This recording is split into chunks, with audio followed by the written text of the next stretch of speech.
الله وبركاته.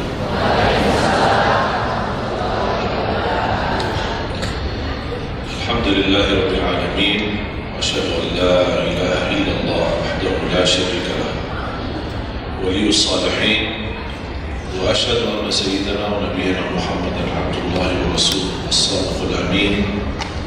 اللهم صل على سيدنا محمد وعلى آله وصحبه ومن تبعهم بإحسان إلى يوم الدين. سبحانك لا علم لنا إلا ما علمتنا إنك أنت العليم الحكيم.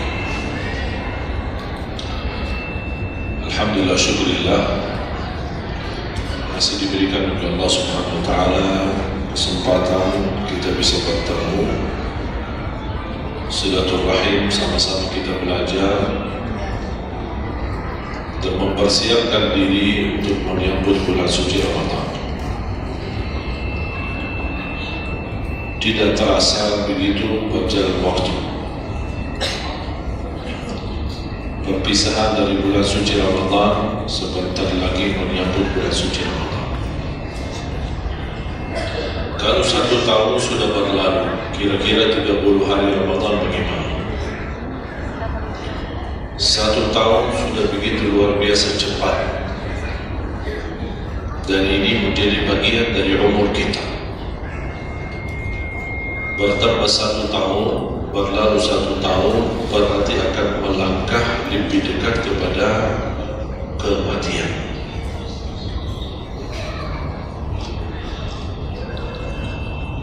Sebenarnya bukan berapa usia kita, tapi apa isi usia kita. Isinya apa?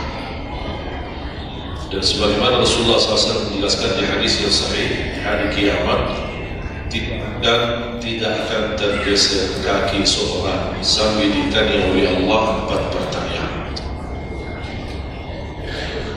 Berarti kita akan menghadapi 7 pertanyaan. 3 di kuburan, menghadap munkar nakir, man rabbuka, ma dinuka, man nabiyuka. Yang tersisa 4 nanti di hari kiamat, sebelum dimulai hisab, sebelum tergeser kaki kita ke surga maupun ke neraka. Ditanya oleh Allah Subhanahu wa Ta'ala 4 pertanyaan. Yang pertama, lan tazula qadama 'abdin yawm al-qiyamah hatta yus'ala 'an 4. Tidak akan tergeser kaki seorang di hari kiamat sampai ditanya oleh Allah SWT 4 pertanyaan. Yang pertama, an umurihi fima afnah. Umurnya apa yang kamu lakukan? Allah tidak akan tanya berapa usia, tapi apa yang kamu isi dalam usia. 60, 70, 100 tahun, kurang, lebih, Allah tidak pedulikan berapa usia kita. Bahkan banyak para sahabat ketika ditanya usiamu berapa, dia menjawab usia saya 10 tahun. Padahal sudah tua, sudah di atas 50, ada yang di atas 40. Tapi kenapa begitu ditanya soal umurnya dia menjawab 10 tahun? Ternyata mereka menghitungkan usia yang sebenarnya adalah usia yang terisi taat. Masa jahiliyah, sebelum datangnya Islam, mereka menganggap itu semua usianya sia-sia.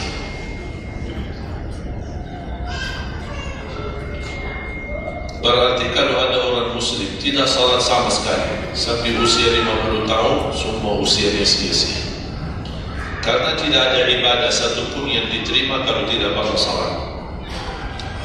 Biarpun dia haji setiap tahun, puasa setiap Ramadan, dia bersedekah berinfak setiap hari, tapi tidak pernah salat 5 waktu sama sekali, sia-sia.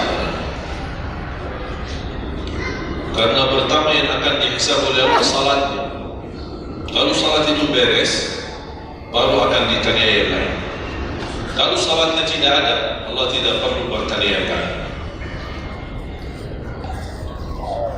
Makanya saya selalu berkata, khususnya pada pemuda-pemudi, seberapapun dosamu, jangan tinggalkan salat. Sebesar apapun dosamu, jangan tinggalkan salat. Karena salat itu ibadah yang langsung menyambungkan kita sama Allah, tali hubungan kita sama Allah. Kalau tali hubungan kita sama Allah terputus, tidak ada tali yang bisa sambung lagi. Dan selama Anda menjaga salat, berarti masih ada harapan masuk dalam golongan yang akan diampuni Allah. Ada ampunan, ada harapan ampunan. Tapi kalau tidak salat, terus bagaimana Allah ampuni kalau tidak mau bertobat? Banyak orang berkata, saya malu, atau dia merasa ada bisikan di hatinya, buat apa lo salat? Tak apa ini, perilaku kamu aja tidak benar, sama orang tua aja tidak benar, dosamu tidak pernah hati-hati, percuma salat, tidak usah. Itu ingat bisikan syaitan. Karena syaitan ingin semuanya sekali-kali rusak. Kalau berbakti baik belum sempurna, masih banyak dosa maksiat, banyak kerusakan yang lain, tapi masih terjaga salatnya, ada harapan diampuni dosanya. Jangan sampai syaitan berhasil menggoda kita sekalian tidak salat, sudah hancur, sudah rusak yang lain, ditambah lagi parah, tinggalkan salat. Atau ada orang taubat, selama dia tidak salat, lancar, beres, aman, tidak ada apa-apa. Begitu dia taubat, dia merasa sedih, menyesal, dia mulai menjaga salatnya. Hilang motornya, kehilangan kerjaannya, diuji sama Allah SWT dalam rumah tangganya. Setan datang, coba kamu ada dulu biasa-biasanya tidak pernah ada ujian, begitu Anda mulai salat ada ujian. Apa ini? Tidak berhenti aja salat, nanti kembali beres, berhenti salat. Pas begitu dia keluar masih kehilangan motor. Ya Allah, gimana? Saya selama ini tidak pernah salat, tidak pernah hilang motor. Begitu saya mulai salat malah hilang motor saya. Datangnya setan di situ. Coba kalau kamu tidak salat, tidak bakal hilang motornya. Akhirnya dia merasa nyesal, dia berhenti. Berarti niatnya bukan taubat. Niatnya salat, ya Allah mohon aku salat tapi Allah jaga motor aku ya. Nah, itu niatnya. Bukan salat karena Allah, tapi salatnya karena terjaga motornya. Itu beda niat. Berarti ketika kita berlaku ibadah, melakukan sesuatu ibadah, tapi ada ujian yang masuk, jangan Anda salahkan ibadahnya, tapi salahkan niatmu. Ada apa dalam niatmu? Pasti ada salah niat. Dan itu inti daripada umur kita. Allah berikan 60 tahun. Kemarin saya hitungkan, kalau standar umur umatku kata Rasulullah kan 60 sampai 70. Itu kira-kira kurang lebih. Ada yang lebih tua, lebih panjang usianya, ada yang lebih muda. Tapi standar kata Rasulullah, a'maru ummati baina 60 wa 70. Standar umur umatku antara 60 sampai 70. Ada yang melebihi dari itu, tapi sedikit sekali dibanding yang lebih muda. Saya kemarin hitungkan 60. Apa yang kita lakukan di dalam usia 60 tahun? Dari lahir sampai balik. Sampai tahun berapa? 15? Kita sepakat 15 tahun. Berarti sebelum balik belum taklif. Sebelum balik belum taklif. Haji boleh tapi tidak wajib, karena syarat haji harus balik. Salatnya harus balik, walaupun diperintahkan, dibiasakan untuk melaksanakan salat. Tapi anggaplah belum taklif, belum ada taklif, belum ada kewajiban, berarti 15 tahun itu sia-sia. Dipotonglah dari 60. berapa sisa? 45. Tidur sehari berapa jam? Hah? 8? Boleh kita sepakati angka 8? Ya, kita bicara standar. Katanya menurut kesehatan, tidur yang normal dan pas dan cukup adalah 8 jam. Anggaplah 8 jam tidur. Ada yang tidur 12 jam. Ada yang tidur bangun, salat tidur bangun, salat tidur bangun. Kalau hari libur, dia tidur dan capek tidur. Begitu bangun, ya Allah, pegel badan saya, tidur lagi.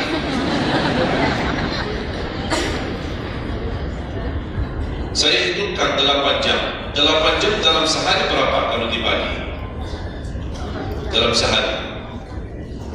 Sehari berapa jam? 24 jam. 8 bagiannya berapa jadi? 1/3. 1/3 sehari tidur. 1/3 60 tahun berapa? 20. 20 tahun ngapain? Tidur. 20 tahun cuma kerjaannya tidur. Mulai dari 8 jam. Coba, memang terlihat angkanya tidak terlalu besar. Tapi kalau dihitung dalam usia dalam 60 tahun, 20 tahun tidur. Ditambah 15 belum taklif, jadi 35. Tersisa berapa dari 60? 25. Cari nafkah dan rezeki. Kerjaan, standar kerja, jam kerja berapa jam? 8. Berarti 60 tahun berapa jam? Berapa tahun kita kerja? 20 tahun. 20 tahun cari menjadi kaya. Tapi 20 tahun masih stres. Tidak jadi kaya. Masih bermasalah. Ditambah habis 20 tahun pensiun, tambah hutang. Belum lagi hutang sana sini. Sekarang semua serba hutang. Dan yang aku heran, kenapa orang Indonesia suka berhutang? Ada masalah sedikit hutang. Sekarang HP cicilan, bagus-bagus. Saya kemarin diajak sama teman foto. Saya lihat HP ini, Masya Allah, HP yang terbaru ini. Apa cicilan? Jadi jangan ditipu, jangan tertipu ketika Anda melihat handphone baru sama orang, langsung Anda baik sangka barangkali cicilan. Dari satu cash. Kes itu 12 juta sampai apa ada 15 juta. Bawa mobil yang mewah, kayak cicilan. Begitu pindah rumah, cicilan. Jalan-jalan besok juga nikah, cicilan. Semua serba cicilan. Dan terpengaruhi dengan promo sana sore ini ada ini 0% non ini apa sini beli satu dapat satu, dan semua serba hutang. Tanpa kita sadar, tidak sadar, memang mudah kita awal-awal yang berhutang, tapi begitu sudah jatuh tagihan dia pusing. Memang hutang ini bikin aku stres. Ada orang minta sama saya amalan. Ada enggak amalannya supaya saya bisa mengatasi masalah hutang ini? Saya bilang mudah amalannya, jangan berhutang lagi. Mudah. Sudah selesai. Hutang itu di dalam Islam dibolehkan kalau sudah benar-benar keadaannya darurat. Sudah tidak ada solusi, tidak ada jalan, tidak ada yang bisa bantu, tidak ada yang bisa menolong. Akhirnya terpaksa, dan hati-hati dari riba. Jangan terpaksa nanti beralasan, ya Allah saya terpaksa menggunakan pinjaman bank tapi riba. Pinjam 100 juta dikembalikan 120 juta. Dosa besar. Masih lebih ringan dosa zina sama ibu daripada terima uang riba. Nauzubillah min dzalik.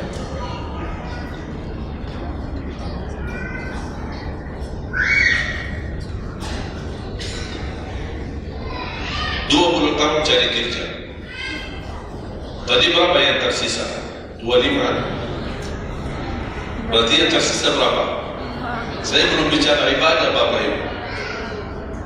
20 tahun tidur, 20 tahun cari dunia, 15 tahun masih belum taklif, tersisa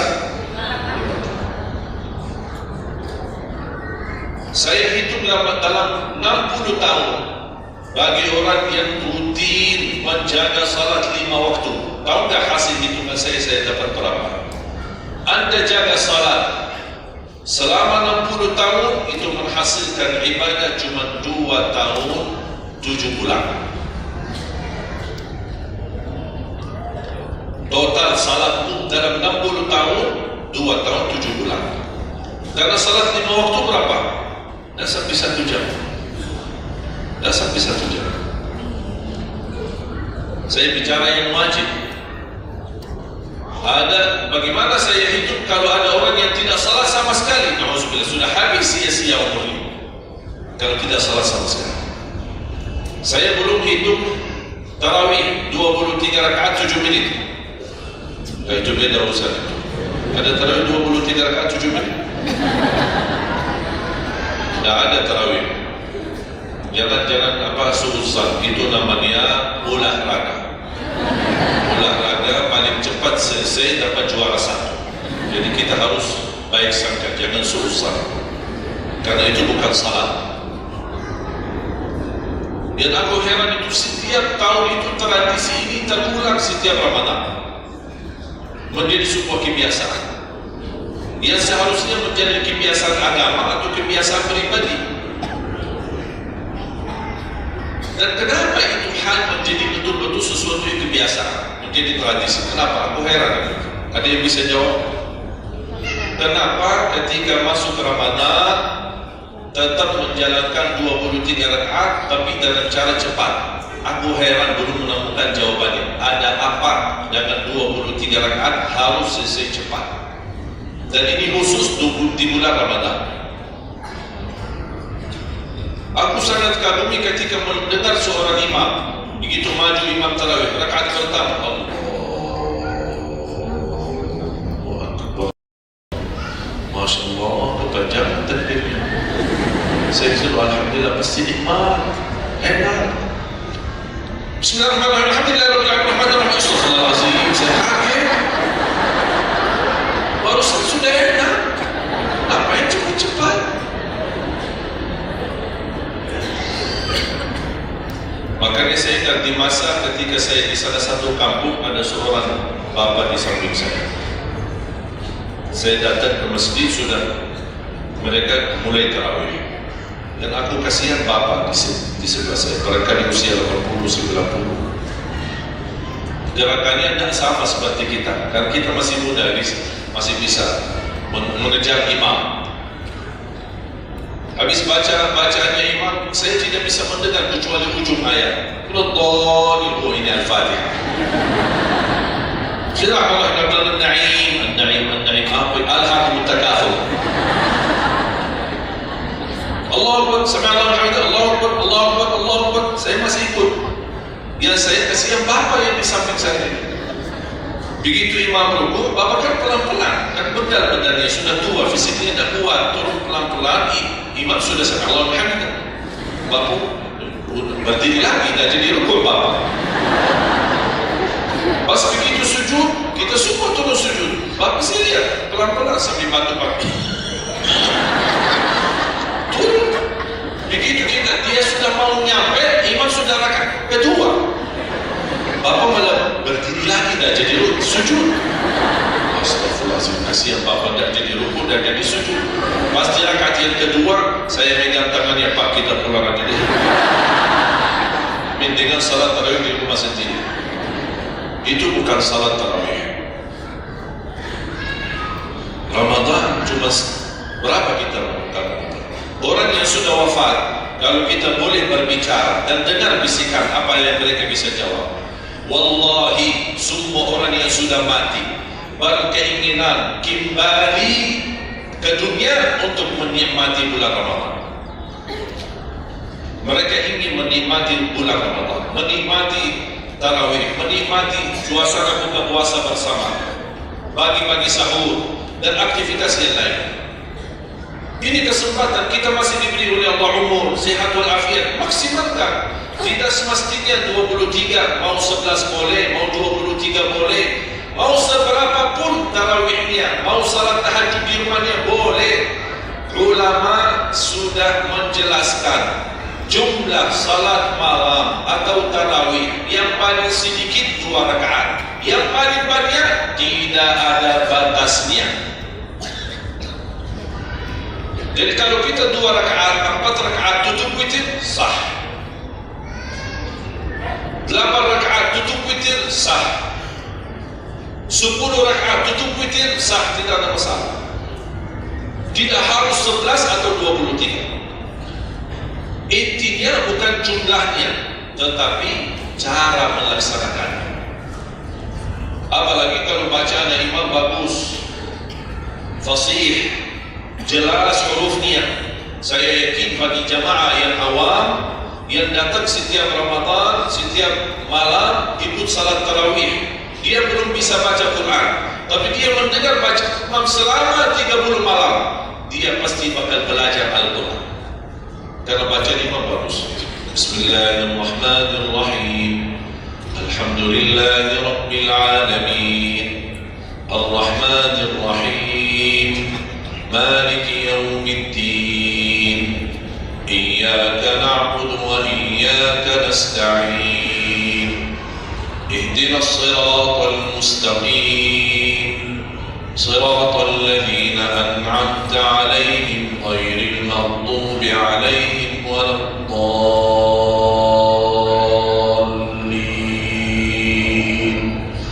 Amin.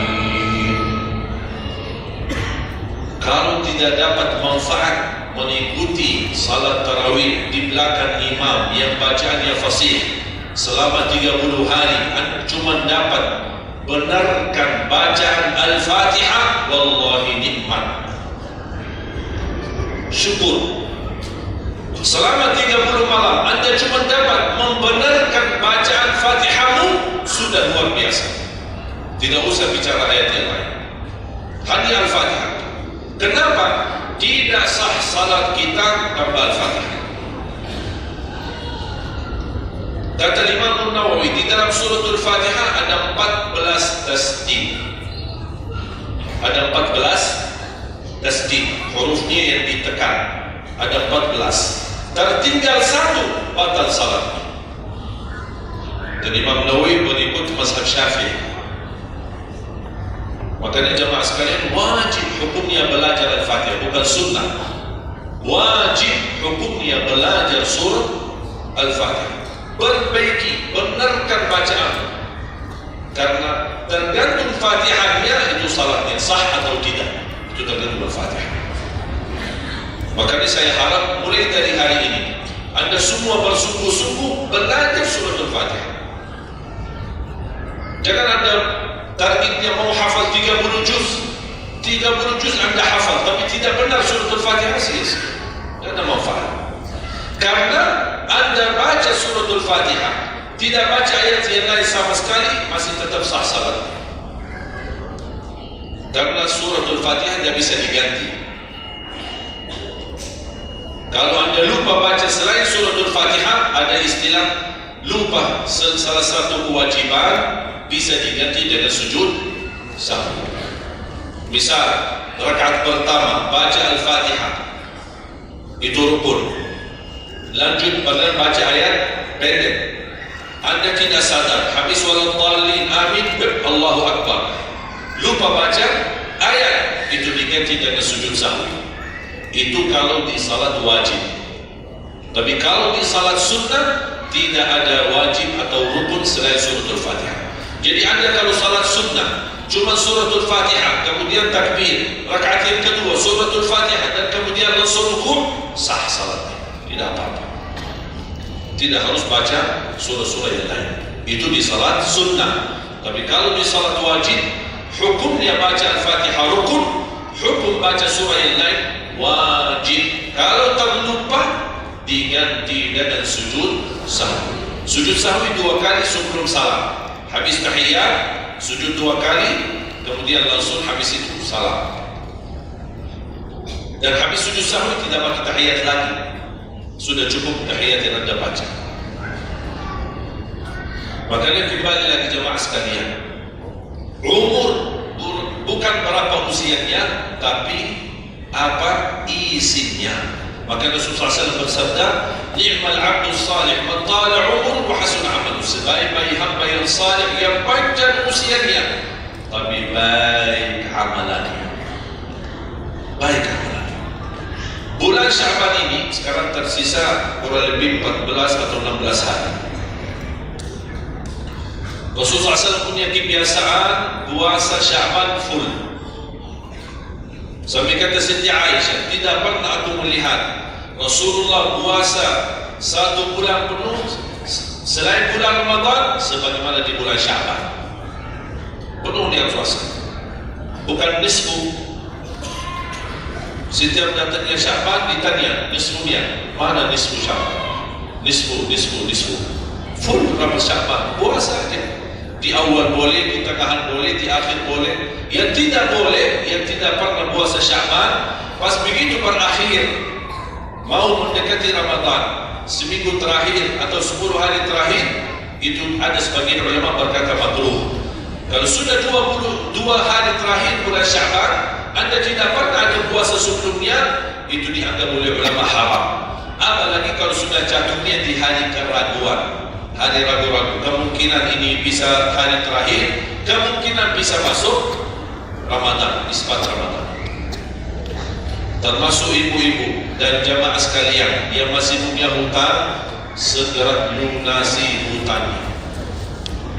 Jangan begitu sudah mendekat puasa, Anda punya hutang 7 hari, tersisa bulan Ramadan 5 hari. Apa? Aku punya hutang 7 hari, sedangkan yang tersisa bulan Ramadan itu tinggal 5 hari lagi mau masuk Ramadan.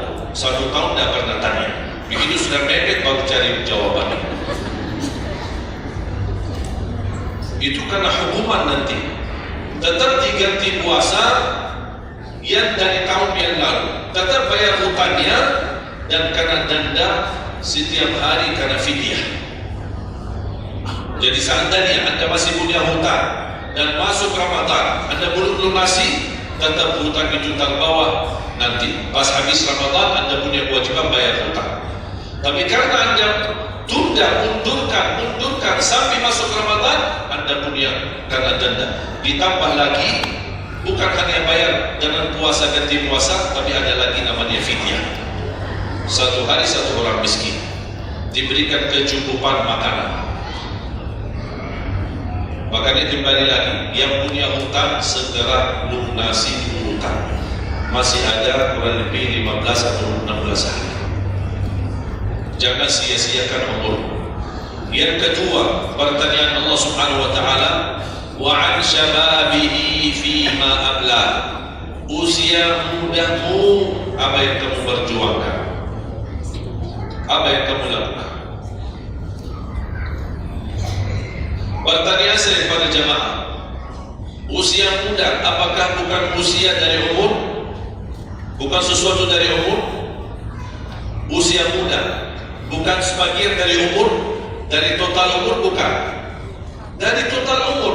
Tapi kenapa Allah bertanya soal umur secara total dan ditanya lagi soal usia muda? Kenapa? Padahal kan sudah cukup Allah tanya tentang umurmu, ditanya lagi tentang usia mudamu. Kenapa 2 kali ditanya? Allah tidak mencukupi dengan pertanyaan umur, total umur kita, tapi Allah menambahkan lagi, itu menjadi beban bagi seorang pemuda. Allah bukan akan tanya total usia umurmu, tapi akan Allah tambah lagi pertanyaannya, apa yang kamu lakukan di usia muda? Usia muda itu sangat, menurut saya sangat sensitif. Anak muda yang taat, istiqomah di sisi Allah lebih baik daripada yang tua yang taat. Sekali lagi, dan yang tua-tua jangan tersinggung ya.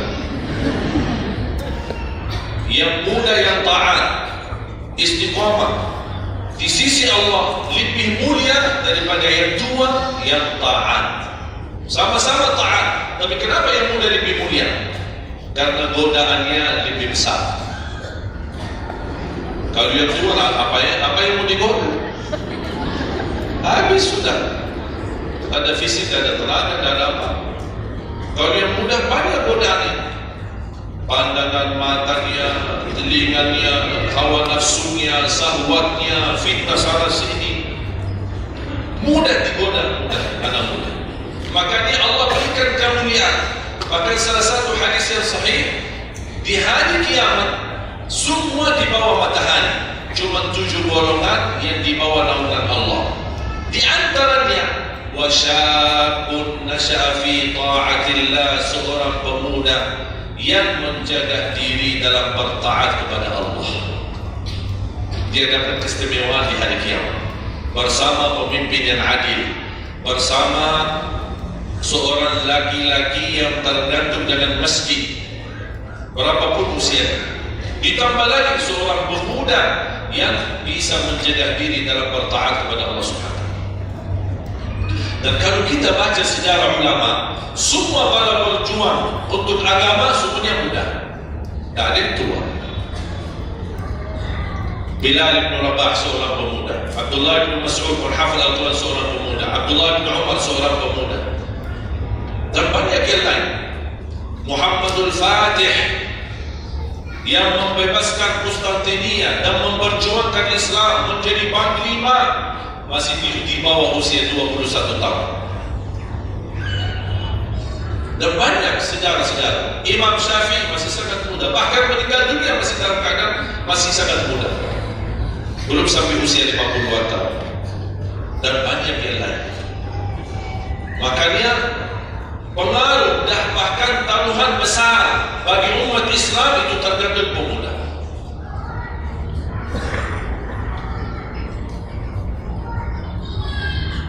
Kalau pemuda yang suka memakmurkan masjid, mencintai Al-Quran, dan dia bisa menjaga diri, dan dia bisa berbakti baik sama orang tuanya, dan selalu menjadikan target utama ridha Allah, wallahi Indonesia makmur. Kalau pemuda dia jauh dari masjid, sibuk hanya pacaran, dan dia meninggalkan salatnya, jauh dari hal-hal yang baik, justru dia jatuh dalam narkoba dan berkali macam-macam dosa dan maksiat, hancurlah negeri Indonesia. Indonesia tergantung pemuda. Maaf, bukan tergantung para tua, tergantung pemuda. Makanya saya bahagia sekali ketika kemarin tanggal 17 April, saya bahagia sekali ketika melihat semua pemuda-pemuda ikut nyoblos di TPS. Walaupun kita perlu lihat hasilnya, tapi sabar. Sabar. Ini ujian. Jangan ada orang terlalu muda diadu domba. Sabar. Apapun keputusannya kita tunggu. Keputusan yang resmi dari KPU. Keputusan yang benar, tidak benar, serahkan kepada Allah. Hati-hati, jangan terlalu muda diadu fitnah. Sama-sama muslim, jangan kita diadu domba di antara kita sesama. Bahaya sekali kalau terjadi konflik gara-gara pemilu dan kepentingan politik. Silahkan lihat apa yang terjadi di Timur Tengah. Semua kejadian di Timur Tengah, awal langkah kejadian itu gara-gara kepentingan politik. Yang menjadi korban rakyat. Orang politisi hidup di negeri Eropa, nikmat, senang, bahagia, semuanya serba ada. Mereka tidak bahaya, tapi yang bahaya rakyat. Yaman, Suria, Irak, dari tahun 90 sampai sekarang Irak tidak bisa aman. Ada orang bawa berita itu Irak saudara dan mereka perang saudara antara Sunni dan Syiah. Bohong, tidak benar. Ratusan tahun mereka hidup damai antara Sunni dan Syiah, tidak pernah bermasalah. Tapi karena langkah awal kepentingan politik, lama-lama terpengaruhi dengan perbedaan aliran dan berbeda pendapat. Kalau sudah kita menjadi korban dan terpengaruhi demi kepentingan politik, mudah diadu domba, besok-besok akan terjadi perang antara Sunni sama Syiah di Indonesia. Besok lagi akan terjadi antara aliran-aliran yang lain sama golongan-golongan yang lain. Bisa terjadi perpecahan belah. Itu yang diinginkan oleh musuh Islam. Jangan diberikan kesempatan. Terjadi ujian, memang kita menghadapi ujian. Bukan hanya umat Islam di Indonesia, di Palestina sudah 60 bahkan sudah sampai 70 tahun mereka menghadapi ujian. Tapi kekuatan sahabat luar biasa, tidak pernah putus asa. Biarpun mereka tidak bersenjata, tidak punya apa-apa melawan musuhnya Israel, tapi mereka tetap tidak pernah putus asa, tidak pernah pasrah. Mereka tetap berjuang, mencintai Masjidil Aqsa. Saya merasakan perjuangan pemuda ketika saya ke sana, ke Masjidil Aqsa. Makanya jemaah sekalian, kita bisa memperjuangkan tapi tanpa membuat permusuhan. Kita masih bisa bertahan. Dan insya Allah ada jalan keluar dari segala kesusahan. Dan Allah tidak mungkin membiarkan kezaliman terjadi. Kalau kita merasa terzalim, dan kita harus belajar saling menghormati. Yang memilih 01 itu hakmu, tapi Anda tidak berhak mencaci maki 02. Yang memilih 02 itu hakmu, tapi Anda tidak berhak mencaci maki 01. Sama-sama Muslim, sama-sama orang Indonesia. Malu kita, kadang-kadang aku sedih melihat ini terjadi permusuhan. Ulama di sini mencaci maki ulama yang di sana, ulama yang di sana membalas lagi dan apa? Ya Allah, malu kalau di antara ulama saja terjadi persoalan permasalahan. Gimana orang awam? Makanya selalu saya dalam doaku, ya Allah satukan dan rapatkan hati para ulama kami, satukan saf ulama kami. Ada perbedaan itu wajar, tapi yang tidak wajar ada permusuhan. Apa yang saya sampaikan sekarang, saya yakin tidak mungkin 100% Anda semua terima. Dia harus belajar.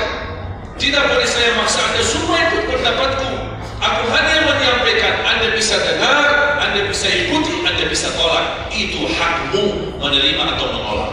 Dan ada orang berhak untuk memaksakan kita. Oleh karena itu sekali lagi, mohon jaga dan rapatkan saf kita. Sekarang banyak muncul di media. Ini semua tujuannya pada keinginan mengadu domba di antara kita. Sekarang akhirnya yang gagal, yang rusak siapa? Negeri kita. Yang korban, rakyat kita. Orang politis entah apa-apa. Mereka kan berduit. Duitnya banyak, fasilitasnya banyak. Bisa dia hidup keluar negeri dimanapun. Dia pajak keluarga, sudah. Biar rakyat jadi korban. Jangan kita mau dijadikan kambing hitam. Siap? Bisa jaga? 714 suku dan budaya berbeda-beda, tapi alhamdulillah masih bisa bersatu di bawah bendera merah putih. Dan ini karunia dari Allah Subhanahu wa taala. Wajib kita syukuri dan wajib kita jaga. Dan kita berdoa sekarang, Anda sudah ikut memilih kan? Sudah memilih? Sudah, itu ikhtiar. Anda sudah selesaikan tugasmu. Sekarang apa yang harus kita lakukan? Doa, memohon pertolongan dari Allah. Biar Allah yang memilih mana yang terbaik. Ya Allah, kami sudah berusaha, kami sudah berikhtiar. Pimpinlah kami, anugerahkanlah kepada kami pemimpin yang takwa, yang adil, yang amanah, yang mencintai agamamu, yang mencintai ulama, yang bisa melayani rakyat dengan ikhlas. Itu doa kita. Kalau boleh setiap tahajud, setiap sujud, habis duha, habis salat wajib, terus doa seperti itu. Saya punya kebiasaan ketika mengajak jamaah umrah, saya haruskan kepada semua jamaah ketika kami tawaf maupun sa'i, wajib paling tidak 1 kali tawaf, 1 kali sa'i, khusus doakan Indonesia. Karena Indonesia apalagi saat ini sangat membutuhkan doa kita. Sebagaimana kita peduli pada saudara kita Palestina dan kita bantu, kita mendoakan. Kalau Indonesia tidak perlu bantuan dana, tapi butuh doa kita. Makanya jangan pelit untuk mendoakan negeri kita Indonesia. Faham? Yang ketiga,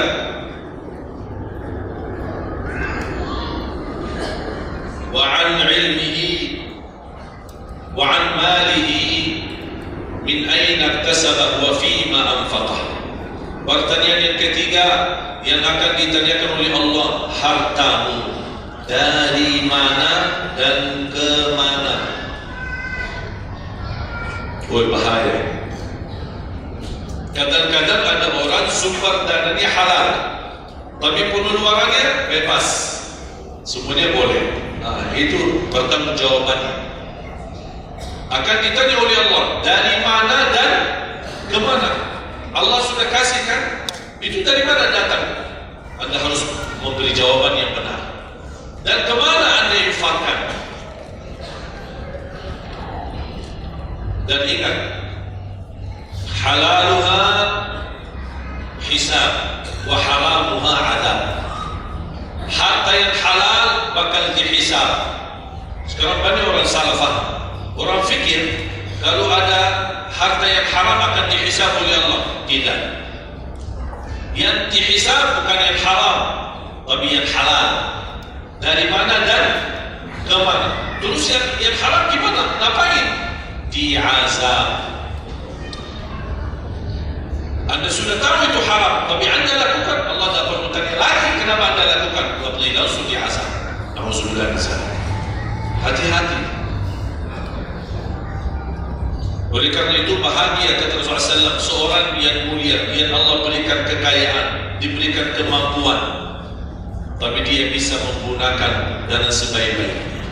Ni'mal malus salih indal abdi salih. Sebaik-baik harta yang halal di tangan hamba yang saleh.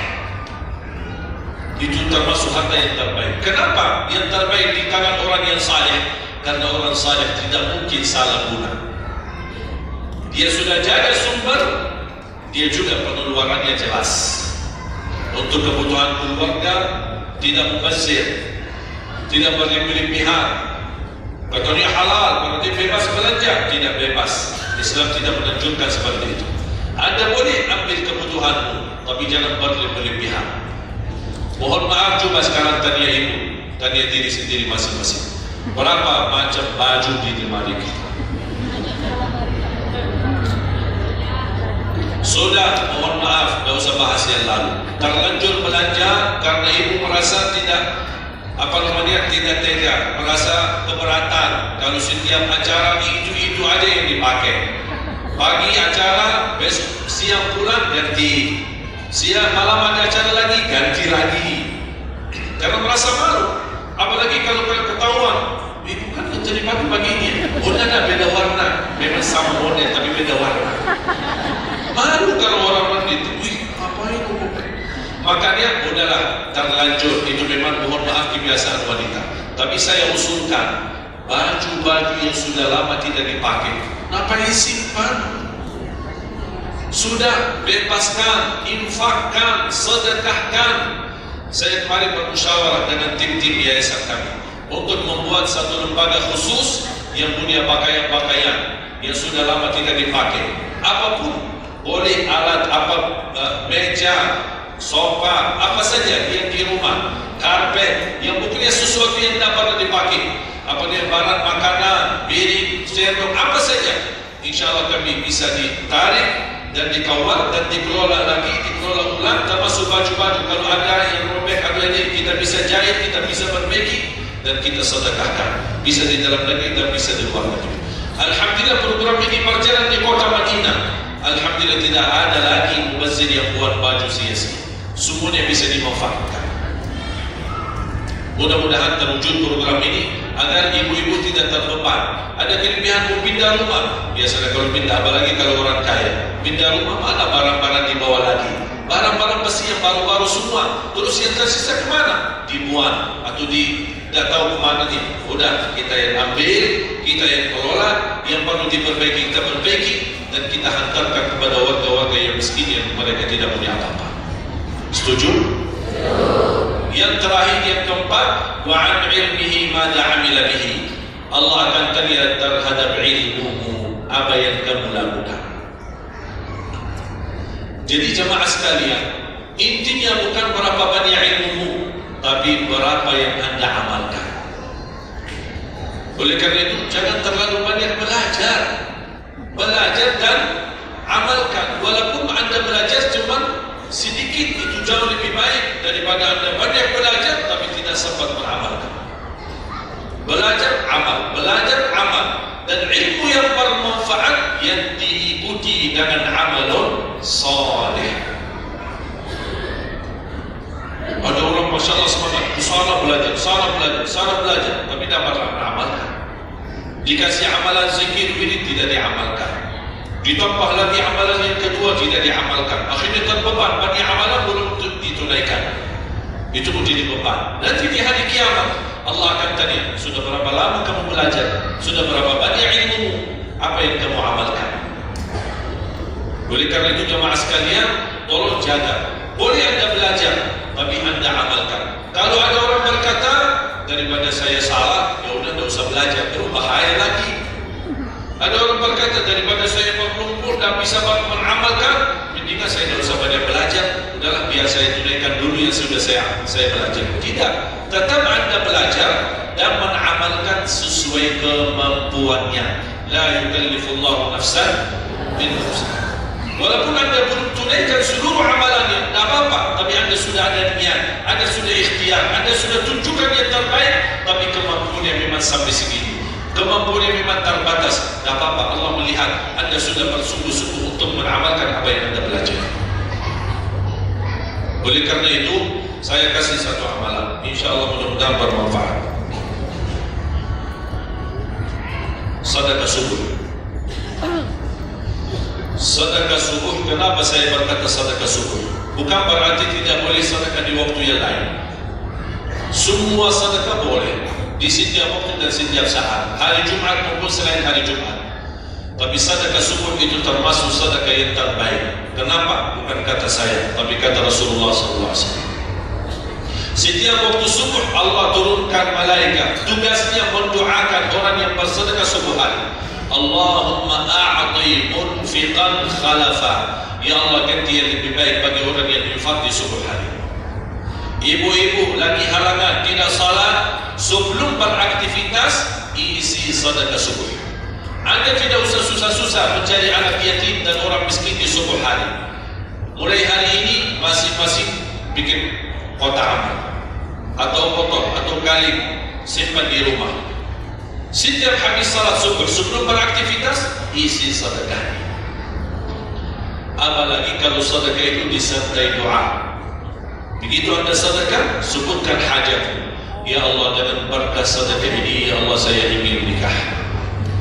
Mudahkan jodoh. Nikah lagi juga boleh doa. Ada yang sedang melamar kerjaan, Anda isi, wallahi dahsyat amalan ini, wallahi dahsyat, manfaatnya banyak untuk menyembuh penyakit, menabulkan hajat, memudahkan urusan. Dan tidak pernah saya sampaikan amalan ini, semua alhamdulillah berhasil mendapatkan hajat. Begitu Anda isi doa, ya Allah, dengan berkah sedekah ini mudahkan lamaran kerjaan saya. Ya Allah, dengan berkah sedekah ini mohon titipkan pahalanya untuk kedua orang tua saya. Kalau ada yang merasa dirinya suka marah, suka emosi, ya Allah, dengan berkah sedekah ini tenangkan hati dan jiwa saya agar tidak emosi lagi. Ya Allah, dengan berkah sedekah ini karuniai kepada aku anak penghafal. Bu, jemaah sekalian, saya berkeluarga 12 bersaudara, timnas. Dan kami memang sudah disusun satu lusin, 12 ini mempersiapkan kalau timnas kita belum mampu membawa juara, insya Allah kami sekeluarga siap mengganti timnas. Alhamdulillah dari saudara saya 12 ini 10 berhafal Al-Quran. Tapi orang tua saya awam, percaya bukan? Orang tua saya bukan ulama, bukan kiai, bukan ustaz. Ayah saya belajar kelas 3 SD. Ibu saya tidak pernah masuk sekolah sama sekali. Sampai usia 40 tahun masih buta huruf, tidak bisa baca Quran. Tapi Allah berikan karunia keturunan penghafal Al-Quran. Berkat apa? Salat mereka dan sedekah mereka termasuk doa. Itu perjuangan mereka. Alhamdulillah sekarang ayah saya, ibu saya penghafal Al-Quran, yang jadi gurunya anak dia sendiri. Sekarang di Indonesia saya bawa 5 adik saya. dan ditugaskan menjadi imam tarawih. Saya bawa mereka pindah dari Arab ke Mani. Ada 5 yang perempuan sudah dinikahkan sama orang Indonesia, orang Jakarta. Dan saya dorong adik saya yang perempuan untuk menghafalkan suaminya biar jadi penghafal Quran. Yang 4 laki-laki, ada yang 2 bawa istrinya masing-masing dari Arab, yang 2 lagi saya nikahkan di Indonesia sama orang Indonesia. Ada 1 sama orang Sunda, 1 sama orang Lombok. Jangan khawatir Bu, masih ada lagi. Bahkan saya dorong adik-adik saya semua wajib nikah 4, masing-masing 4 istri. Kenapa? Supaya banyak keturunan. Kalau bisa setiap 1 istri 12, 1 lusin, 1 lusin, 1 lusin. Masya Allah, luar biasa. Kenapa? Karena kita punya perjuangan yang masih panjang. Cita-cita saya mencetak 1 juta penghafal Al-Quran di Indonesia.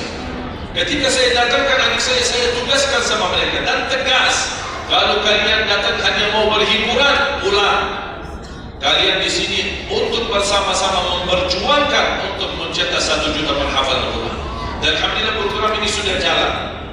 Dan kita terus memperjuangkan. Dan saya harap semua jamaah insya Allah berkenan terlibat dalam program ini. Cita-cita saya, semua masjid se-Indonesia insya Allah diimami imam penghafal Al-Quran 30 juz. Bahkan lebih hebat lagi cita-cita saya, insya Allah saya yakin akan terjadi.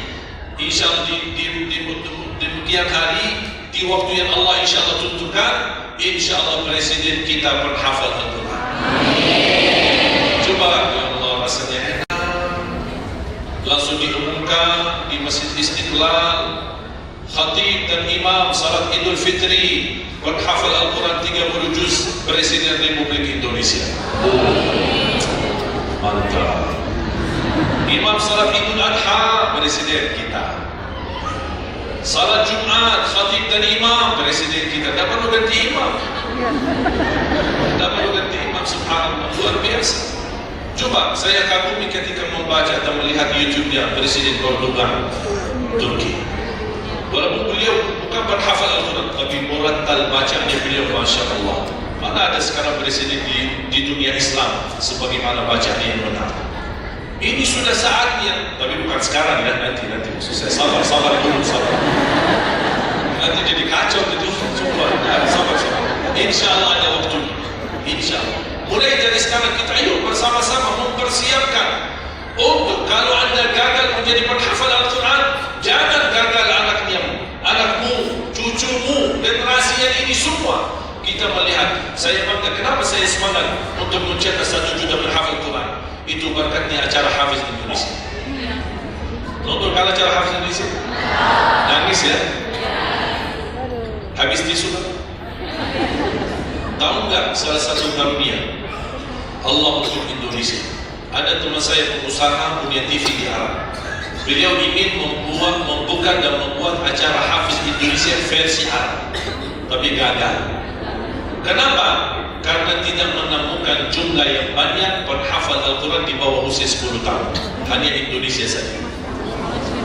Malaysia kalah, Indonesia saja di bawah 10 tahun. Dan sayang sekali memang anda yang nonton acara Hafiz Indonesia, anda nonton acara yang sudah jadi, tapi anda belum tahu apa yang kami perjuangkan di belakang layar. Sebelum acara Hafiz Indonesia 4 bulan bekerja keras, sampai tim turun ke lapangan, ke desa-desa, kampung-kampung, ke pulau-pulau untuk mengumpulkan dan mendatangkan, menghadirkan para penghafal Al-Quran.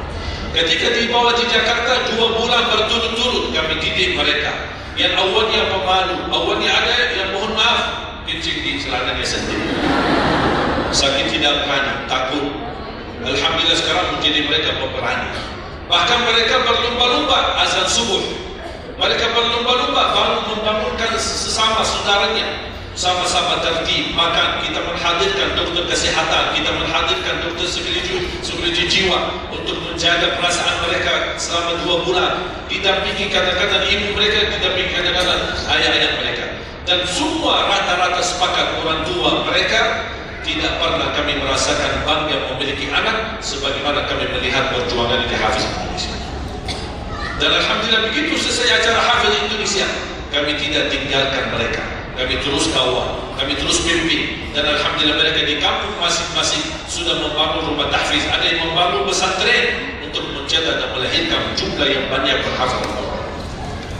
Dan ini perjuangan luar biasa, tidak mudah, berapa biaya yang dikeluarkan, dan mohon maaf belum ada sponsor yang bisa mensponsori kita dan membayar full untuk kita.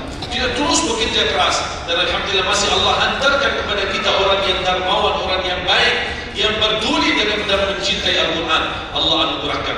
Wallahi menurut saya saat ini, zaman ini, sedekah yang terbaik dan yang termulia, semua apapun yang terkait dengan Al-Quran itulah yang termulia. Makanya boleh Anda ketika Anda bersedekah, jangan lupa disertai doa. Di antaranya anugerahkan ya Allah Indonesia menjadi negara Al-Quran. Tapi tolong fokus. Kalau Anda isi sedekahnya, tolong disesuaikan. Jangan isi sedekahnya koin, tapi doanya sampai terbit matahari. Tidak ada malunya. Kata Allah, koin-koin aja sedekahnya, doanya dah habis-habis. Hajatnya panjang, lewat. Malu kita sama. Bukan Allah tidak bisa, Allah maha bisa mengabulkan hajat, tapi kita malu sama Allah. Kok cuma bikin tengok, ya Allah, ya Allah, ya Allah, panjang. Fokus. Kalau usulan saya, satu sedekah, satu hajat. Satu sedekah, satu hajat. Dan insya Allah akan Anda melihat manfaat. Mudah-mudahan semua yang hadir, insya Allah menjadi keluarga besar 1 juta penghafal Al-Quran. 1 juta mencetak penghafal Al-Quran. 1 juta keluarga Al-Quran yang insya Allah akan membangun generasi baru yang membawa Indonesia menjadi baldatun thayyibatun wa rabbun ghafur, dan di masa yang akan datang insya Allah Indonesia menjadi lebih baik. Amin ya rabbal alamin. Barakallahu fikum. Terima kasih, semoga bermanfaat. Kurang lebihnya mohon maaf. Mungkin ada panitia yang menyampaikan selanjutnya. Wallahu a'lam. Subhanallah wa bihamdihi, asyhadu an la ilaha illa anta, astaghfiruka wa atubu ilaik. Assalamualaikum warahmatullahi wabarakatuh.